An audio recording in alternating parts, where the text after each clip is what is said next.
Before we get into this, real quick, if you're someone who's serious about building mental strength, inner peace, and becoming the kind of person who doesn't break under pressure, hit that subscribe button right now. Every single week, I put out content designed to rewire the way you think, the way you respond, and the way you live. This channel is for warriors. And if you're watching this, you already are one. So subscribe, turn on notifications, and let's get into it. Let me talk to you directly for a second. Not as a motivational speaker, not as someone standing behind a podium, pretending to have it all figured out, but as someone who knows what it feels like to carry something heavy inside, something you can't quite name, and still smile through the day like everything is fine. Because that's what most of us do, isn't it? We wake up in the morning, and before our feet even touch the floor, the thoughts begin. The worry, the what-ifs, the running mental checklist of everything that could go wrong, everything that already went wrong, and everything that might fall apart if you take your eye off it for even a moment. You go through your day like a performer, laughing at the right times, nodding when you're supposed to, saying, "I'm fine," so many times it starts to feel like a reflex rather than an answer. But at night is when the mask comes off. You lie there in bed, staring at the ceiling, and the silence becomes loud. Your mind starts replaying conversations, dissecting decisions, imagining futures that haven't happened yet, and making them feel as real as if they already have. Your chest tightens, your stomach turns. You tell yourself to stop thinking. You try to breathe. Maybe you count backwards from 100. Maybe you reach for your phone and scroll mindlessly until exhaustion finally drags you under. And then tomorrow, you do it all again. I know that feeling. I've lived that feeling. And if you're watching this right now, if something about those words just landed a little too close to home, then this video was made for you. Because here's what I want you to know before we go any further. You are not broken. Worry doesn't mean weakness. Anxiety doesn't mean failure. It means you care. It means you feel deeply. It means you're human. But caring doesn't mean you have to suffer. Feeling deeply doesn't mean you have to drown. And being human doesn't mean you can't build the kind of mind that stays calm when everything around it is burning. That's exactly what we're going to talk about today. 8 habits, ancient wisdom, real transformation. These are Stoic habits, pulled from a philosophy that was practiced over 2,000 years ago by Roman emperors, Greek slaves, soldiers, senators, and scholars. People who faced war, plague, betrayal, and loss, and still managed to maintain their peace, their dignity, and their power. And the reason their wisdom still holds today, because human nature hasn't changed. The triggers are different. The technology is different. But the anxiety, the fear of loss, of failure, of the unknown, that's exactly the same. So if you're ready to stop letting worry run your life, not just for a day, not just while you're watching this video, but permanently, deeply, at the level of your mindset, then stay with me. This is going to be one of the most valuable things you watch this year. And before we get started, do me a favor. If that intro just described your life, if you felt that, type in the comments right now. I choose peace over control. That one phrase is already a shift. You'll understand why by the end. Let's begin. Habit 1. Master the art of premeditation. Here's a question I want you to sit with for a moment. How many times have you suffered, genuinely suffered, over something that never actually happened? Think about it honestly. You imagined the worst-case scenario. You played it out in your head. You felt the fear, the shame, the heartbreak of something that existed only as a possibility in your mind. And yet your body responded to it as if it were completely real. Your heart raced. Your breathing got shallow. Your stomach dropped. That is the cruelty of worry. It makes you live through pain in advance. And then, more often than not, the thing you feared never even arrives. But here's what's interesting. The Stoics understood this. And their solution wasn't to avoid thinking about worst-case scenarios.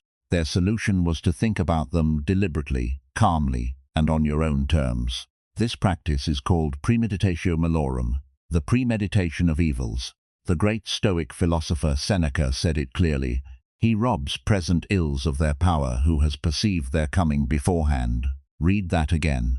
He robs present ills of their power, meaning, when you've already walked through the worst in your mind, calmly, deliberately, with full awareness, the actual event loses its teeth. It can no longer sneak up on you. It can no longer ambush you. Every single morning, a practicing Stoic would take a few quiet minutes and ask themselves, what could go wrong today? What might test my patience? What might challenge my values? What might I lose? Not to torture themselves, not to become paranoid, but to prepare the mind, to walk into the arena of daily life having already faced the lions inside their own heads. Think about how powerful that is. Before a difficult conversation with someone, instead of hoping it goes perfectly and then panicking when it doesn't, a Stoic asks, what's the worst that could happen in this conversation? Could I face that? Could I respond with dignity and composure even then? Before a major decision, instead of paralysis from what if I'm wrong, a Stoic asks, if everything falls apart, what do I still have? What is unshakable inside me? Before beginning the day, instead of just hoping the day cooperates, a Stoic asks, who might provoke me today? What might frustrate me? And how will I show up when that happens? This habit does something extraordinary to worry. It doesn't eliminate the uncertainty of life. Nothing can do that. But it separates you from the fear that uncertainty creates. Because when you've already rehearsed your response to the worst, you've already proven to yourself that you can handle it. Worry has power over us only when we feel unprepared. Premeditation destroys that unprepared feeling before life even gets the chance to exploit it. Here's your practice starting today. Tomorrow morning, before you check your phone, before you start your routine, sit in silence for just 2 minutes. Close your eyes. Calmly walk through what could go wrong. Then even more calmly, remind yourself of this. I have faced hard things before. I am still standing. I am ready. 2 minutes. That's it. And over time, that 2-minute practice will build a wall of psychological resilience that no amount of scrolling or coffee or distraction can ever build for you. The Stoics weren't pessimists. They were prepared. And there is a profound difference. Habit 2. Practice the control test. Let me ask you something uncomfortable. How much of your mental energy, your daily, precious, limited mental energy, is spent on things you absolutely cannot change? Someone's opinion of you, whether a person texts you back, the economy, the weather, the mistakes you made 3 years ago, what your family thinks, what strangers think, whether your project succeeds, whether the flight is delayed. If we're being brutally honest with ourselves, the answer for most people is most of it. Most of our mental energy goes toward the uncontrollable. And then we wonder why we're exhausted. We wonder why we feel anxious and powerless and burned out. The Stoics diagnosed this problem perfectly over 2,000 years ago.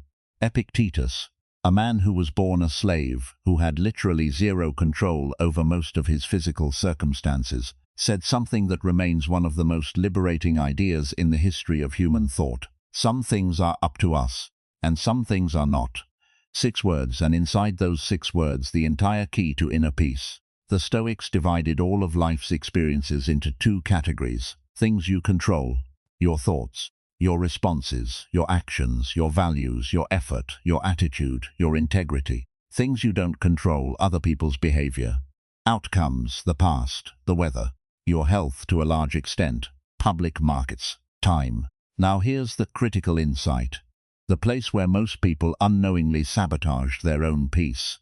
We pour the majority of our energy into the second bucket, the uncontrollable, and then we feel helpless when we can't change any of it. Because of course we can't, we never could. But a Stoic, even one who is enslaved, even one facing death, redirects their energy entirely into the first bucket. When someone insults you, the Stoic doesn't obsess over the insult. The insult is out of their control. But how they respond, that's completely theirs. When the Stoic faces failure, they don't spiral into "why did this happen to me?" They ask, what is in my power right now? What can I actually do? When the Stoic is betrayed, they don't drown in anger over someone else's choices. They focus on keeping their own character clean. Because that is the one thing no one can ever take from you. Here's how to practice this habit daily. The moment you feel anxiety rising, pause, take one breath, And ask yourself this single question: is this inside my control? If the answer is no, and be honest, because most things are no, practice what the Stoics called release. Imagine picking up that worry like a stone and dropping it into the ocean.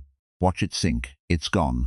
It was never yours to carry. Then immediately ask, what is in my control right now? And pour every ounce of energy you have into that. This isn't passive. This isn't giving up. This is intelligent allocation of your most finite resource, your attention and your energy. The person who scatters their focus across 100 things they can't control will always feel powerless. The person who channels everything into what they can control, even in the middle of chaos, will always feel capable. As Marcus Aurelius wrote in his private journal, a journal he never intended for the world to see, you have power over your mind, not outside events. Realize this, and you will find strength. Drop this in the comments if you're ready to reclaim your energy. I control my actions, not the world. Habit 3. Limit your inputs. Protect your mind. Here's something that all dogs out when it comes to anxiety. Most of the stress you feel on any given day, most of it, didn't start inside you. You imported it.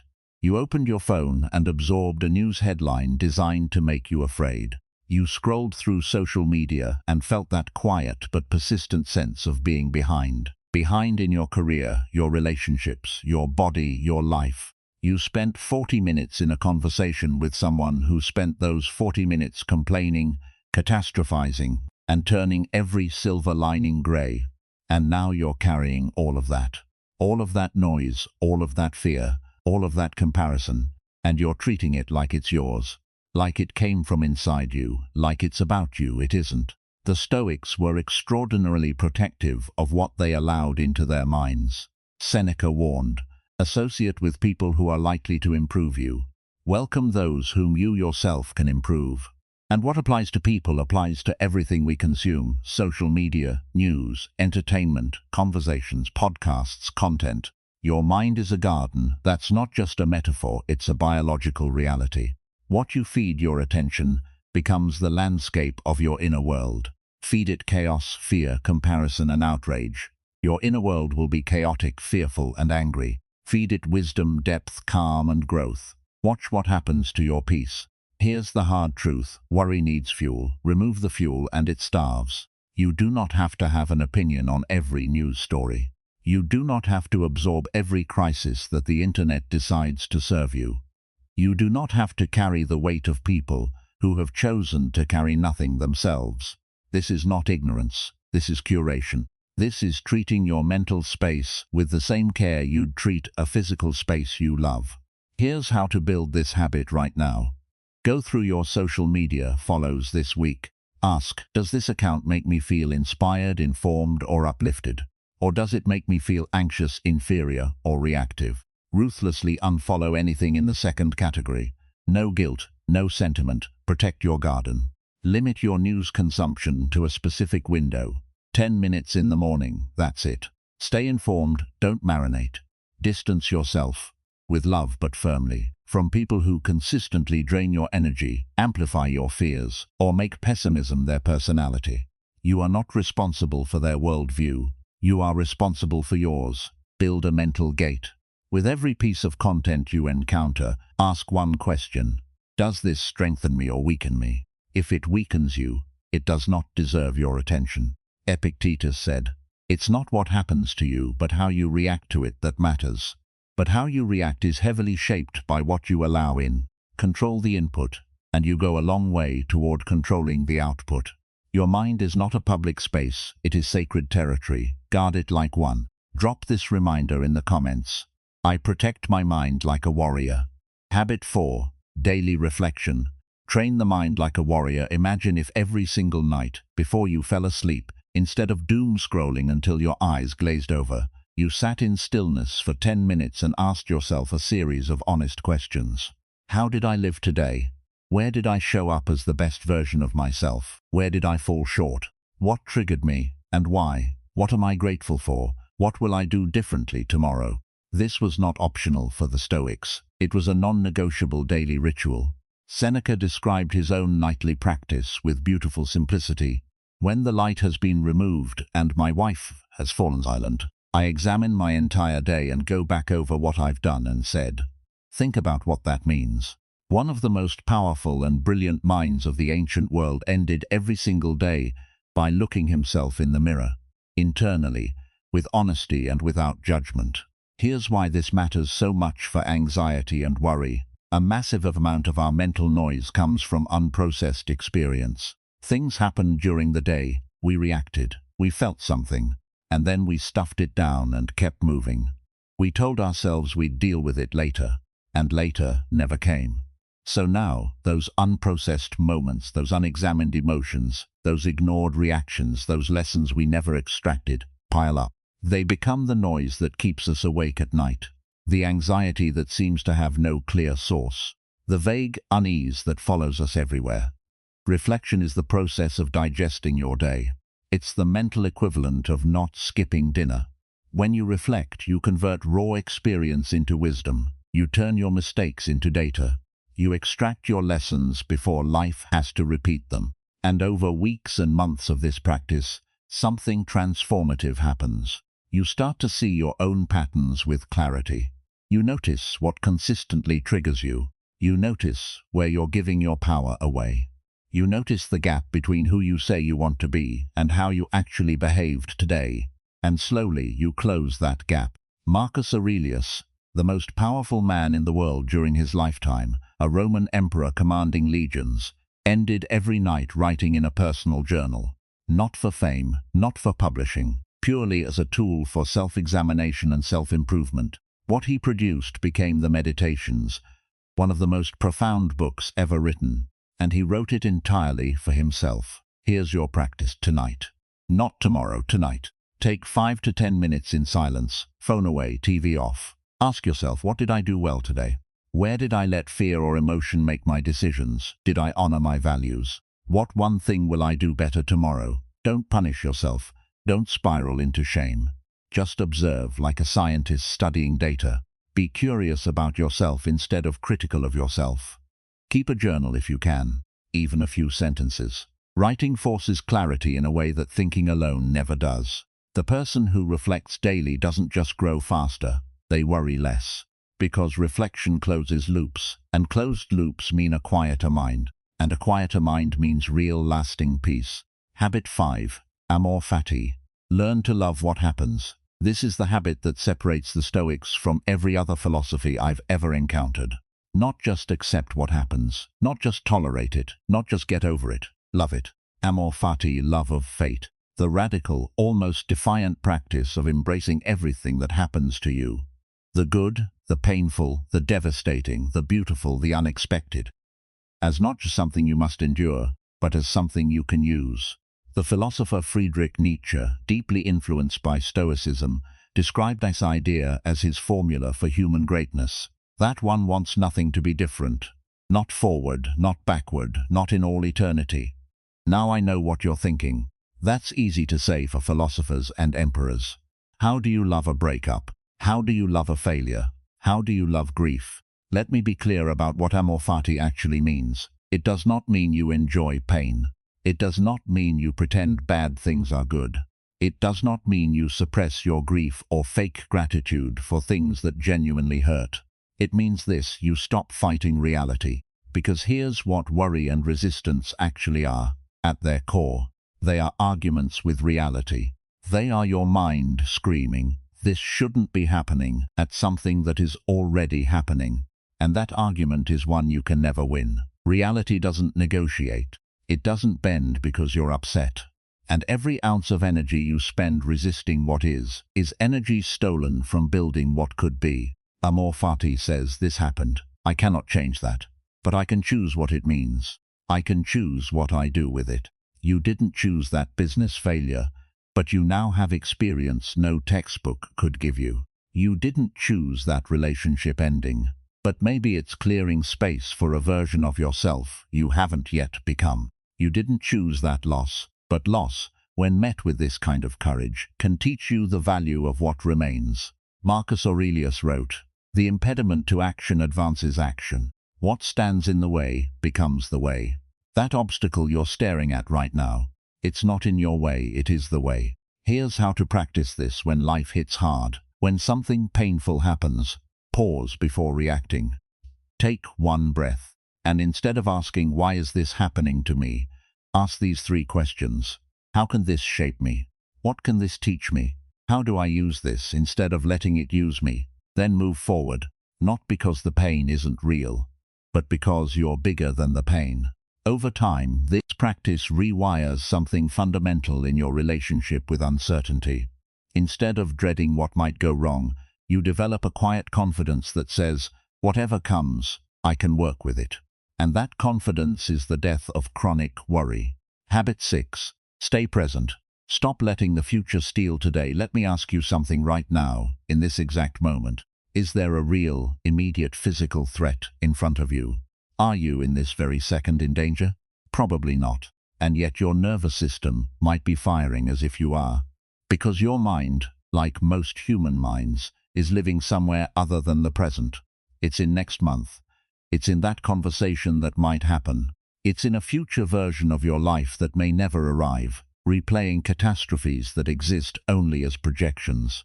This is the central mechanism of chronic anxiety, living in a time that doesn't exist. Marcus Aurelius was profoundly clear on this. He wrote, "Confine yourself to the present, not as a suggestion, as a directive, as a practice to return to again and again, as many times as necessary." He also said, "Never let the future disturb you. You will meet it, if you have to, with the same weapons of reason which arm you today." Think about that second quote carefully.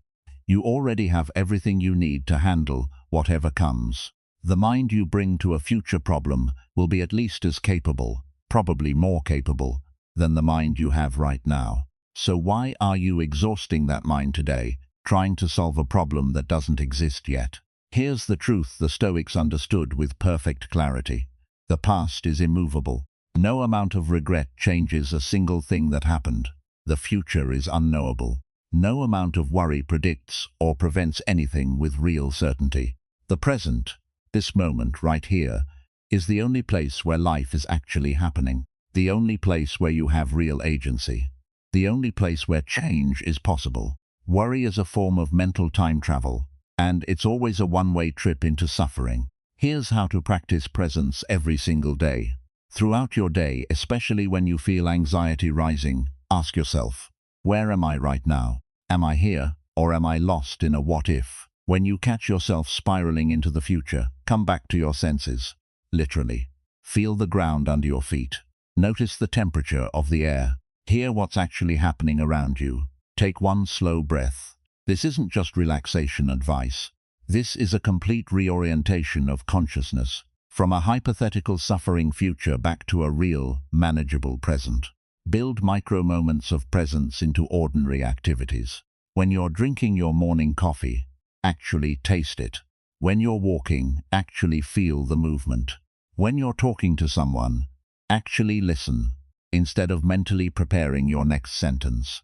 Over time, this practice builds what the Stoics called the discipline of the present moment, an ability to be here in a world that constantly tries to drag you somewhere else. Right now, this moment, there is no disaster. Right now, you are breathing, you are alive, and that is already something. Write this in the comments if you're committing to this. I live fully in the present. Habit 7. Choose voluntary discomfort. This is the habit that sounds the strangest, until you understand the logic behind it. And then it sounds like the sanest thing in the world. One of the most powerful ways to stop fearing what might go wrong in the future is to deliberately practice difficulty right now. Seneca, one of the wealthiest men in Rome, an advisor to emperors, would regularly sleep on the floor, eat plain, simple food, wear rough clothing, not because he had to, because he chose to. He explained it this way: set aside a certain number of days, during which you shall be content with the scantiest and cheapest fare, with coarse and rough dress, saying to yourself the while, "Is this the condition that I feared?" Let that sink in. He was deliberately simulating poverty, discomfort, and deprivation, so that the fear of those things lost its grip on him. Because here's what most of us don't realize. Worry is largely a product of unfamiliarity with discomfort. We worry about losing our job because we've never truly tested ourselves without a salary. We worry about rejection because we've never deliberately walked through rejection and survived. We worry about failure because we've always played it just safe enough to avoid it. But the Stoic who has practiced discomfort, who has chosen hardship voluntarily, on their own terms, looks at those same scenarios and thinks, I've been there. I know what that feels like. I got through it. That's not arrogance. That's earned confidence. And here's the key distinction. The Stoics weren't practicing discomfort to punish themselves.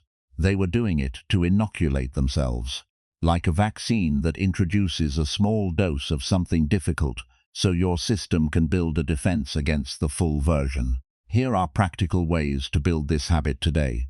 Skip a meal, not for health reasons, but to remember that you are capable of being hungry and staying functional, that you are stronger than the discomfort of hunger. Take a cold shower, especially when you don't want to. Feel the shock of the cold water and do not retreat. Stand there, breathe, and notice that you can endure something deeply uncomfortable without falling apart. Say no to a small, easy indulgence today, the extra snack, the extra hour of TV, the comfortable distraction. Feel the mild discomfort of that no, and do nothing about it, just sit with it. Notice that you're fine. Wake up early, even when you want to stay in bed. Do the hard thing first, every morning, before the rest of the day gives you an excuse to avoid it. Each time you choose discomfort voluntarily, you're conducting a private experiment. And the result is always the same. I can handle more than I thought. And once you know that, once you've proven it to yourself dozens of times in small, deliberate moments, the future loses its power to terrify you, because you've already trained for it. The Stoic isn't hoping for a life without storms. They're building a mind that walks calmly through every storm it encounters. Challenge yourself today. Make it slightly harder than comfortable. Because the less you fear discomfort, the less you fear life. If you're walking through the storm right now, drop this in the comments. I grow stronger through challenge.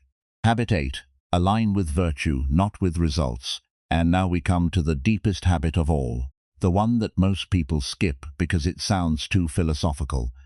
And then they wonder why their anxiety never fully goes away. Here's the pattern I see constantly. People obsess over results. They worry about whether they'll succeed or fail, whether people will approve or reject them, whether things will go the way they want or fall apart. And because results are inherently uncertain, because outcomes are never fully within our control, that obsession produces endless anxiety. You are forever at the mercy of a world that doesn't care how much you need things to work out a certain way. The Stoics saw through this trap completely. Epictetus said, "Don't demand that things happen as you wish, but wish that they happen as they do, and you will go on well." The Stoic framework completely reorients what success means. It moves the goalpost from the outcome, which you can't fully control, to the quality of your character, which is entirely yours. Did you act with honesty today? That's a win, regardless of the result. Did you do the work with full effort and discipline? That's a win, even if the project fails. Did you treat people with respect and integrity? That's a win, even if they didn't return it. When your sense of worth and inner peace is tied to outcomes, you are permanently at the mercy of circumstance. But when your sense of worth is tied to virtue, to how you acted, who you chose to be, what values you upheld, no outcome can shake you, because you already did the one thing that was entirely within your power. Marcus Aurelius wrote, "If it is not right, do not do it. If it is not true, do not say it. Not if it won't work, not if it won't impress people. Simply, is it right?" Here's how to apply this habit today and every day. Before you act, don't ask, will this make me look successful? Ask, is this the right thing to do? Before you take a risk, don't ask, what if I look foolish if I fail? Ask, will I grow from this regardless of how it ends? When you're anxious about what others think of you, ask, did I act with integrity? If yes, you've already won everything that actually matters. Here's what happens over time when you live this way. You stop needing constant external validation because you're generating internal validation through your actions. You stop being terrified of failure because failure doesn't touch your identity anymore. Your identity is rooted in how you showed up, not in the scoreboard. You stop worrying about things you can't control, because you've shifted your entire measuring system away from the uncontrollable toward the completely and permanently controllable. And most powerfully, you start sleeping peacefully. Because when your soul is clean, when your actions are aligned with your values, when you've done the right thing even when it was hard, there's a quiet that settles inside you that no amount of success or approval could ever produce. The Stoics weren't chasing fame or power or applause. They were trying to be good, simple, strong, wise, honest humans who did the right thing even when no one was watching. That is the most profound source of peace I've ever discovered. And it's available to you right now, in every single decision you make today. You cannot always control how life ends, but you can always control how you live it. If virtue is your compass, drop this below. I live by virtue, not by fear. Closing, the warrior's reminder. Let's come back to where we started. That person lying in bed, staring at the ceiling, mind racing. Maybe that's still you sometimes. That's okay. You don't need to be perfect at this. You just need to be moving in the right direction. Because here's what I need you to understand deeply before you close this video. Worry is a thief. It doesn't show up loudly and take things from you all at once. It creeps in quietly, plants roots slowly, and steals time you'll never get back. It steals joy, clarity, presence, confidence, not in one big dramatic moment, but in thousands of tiny daily moments where you chose anxiety over action, fear over courage, control over surrender. But you have the antidote now. 8 habits. Each one a tool forged by some of the most tested, most brilliant, most resilient minds in human history. Not theoretical exercises. Lived practices used by people who faced real war, real loss, real devastation, and still maintained their peace. Let me remind you of all 8 one final time. 1. Premeditate the worst so it loses its power over you. 2. Apply the control test and redirect your energy to what's yours. 3. Limit your inputs and guard your mind like the sacred space it is. 4. Reflect daily and turn your experience into wisdom. 5. Practice amor fati, love your fate, even the hard parts. 6. Stay present, the only moment you actually own is this one. 7. Choose voluntary discomfort and build a mind nothing can break. 8. Align with virtue, not results, and find peace that no outcome can touch. You don't have to implement all 8 tonight. Start with 1. The one that hit hardest. The one that felt like it was written specifically for you. Practice it for a week. Then add another. This is not a sprint. This is a rewiring. A slow, steady, permanent transformation of the way you process life. You are not here to be rattled by every fear. You are not here to be controlled by every outcome. You are not here to exhaust yourself chasing a peace that keeps moving just out of reach. You are here to become the kind of person that peace naturally lives within. Let the world spin. Let others chase and panic and lose sleep. You stay grounded. You stay focused. You stay present. You stay strong. That is stoicism. That is power. That is peace. If this video shifted something in you today, do me one favor. Share it with one person who's been carrying something heavy. One person who smiles through the day but struggles at night. One person who deserves this. Like this video, leave a comment, subscribe if you haven't already, and tell me below, which of these 8 habits are you starting with today? Because this is just the beginning.